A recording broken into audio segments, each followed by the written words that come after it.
And আমরা যদি দ্বিতীয় মানে হচ্ছে বিষয়টা দ্বিতীয় সেমিস্টারের জন্য যেটা হচ্ছে যে আমাদের কেমিস্ট্রি, তো কেমিস্ট্রিটাকে দেখি। এটা হচ্ছে প্রথম অধ্যায় পরমাণুর গঠন, এবং দ্বিতীয় অধ্যায় হচ্ছে প্রতীক, যোজনী এবং সংকেত। তৃতীয় অধ্যায় হচ্ছে গ্যাস। চতুর্থ অধ্যায় হচ্ছে রাসায়নিক বন্ধন। পঞ্চম অধ্যায় হচ্ছে অম্ল, ক্ষারক এবং লবণ। ষষ্ঠ অধ্যায় হচ্ছে আয়নিক ভারসাম্য। সপ্তম অধ্যায় হচ্ছে রাসায়নিক বিক্রিয়া। অষ্টম অধ্যায় হচ্ছে জারণ এবং বিজারণ।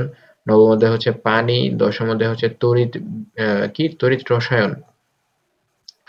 ১১তম অধ্যায় হচ্ছে জৈব রসায়নের প্রাথমিক ধারণা। ১২তম হচ্ছে অ্যালিফ্যাটিক হাইড্রোকার্বন। ঠিক আছে? আচ্ছা, এটা হচ্ছে অ্যালকোহল, ১৩তম অধ্যায়। ১৪তম হচ্ছে অ্যারোমেটিক যৌগ। ১৫তম অধ্যায় হচ্ছে বৃত্তিমূলক রসায়ন। আর হয়তো নাই, হ্যাঁ? তো এই হচ্ছে আপনাদের অধ্যায় পড়াশোনা এবং হচ্ছে যে আপনাদের রচনামূলক প্রশ্ন। দেখেন, আপনি যত প্র্যাকটিস করবেন, যত চর্চা করবেন, তত আপনার জন্য লাভ। যদি আপনি ভালো প্রিপারেশন নেন বা ভালো করে পড়াশোনা করেন, তাহলে সেটা আপনার জন্যই হেল্পফুল হবে। ঠিক আছে? আমরা প্রথম অধ্যায়ের প্রশ্ন হচ্ছে কোয়ান্টাম সংখ্যা কি এবং এর প্রকারভেদ লিখো।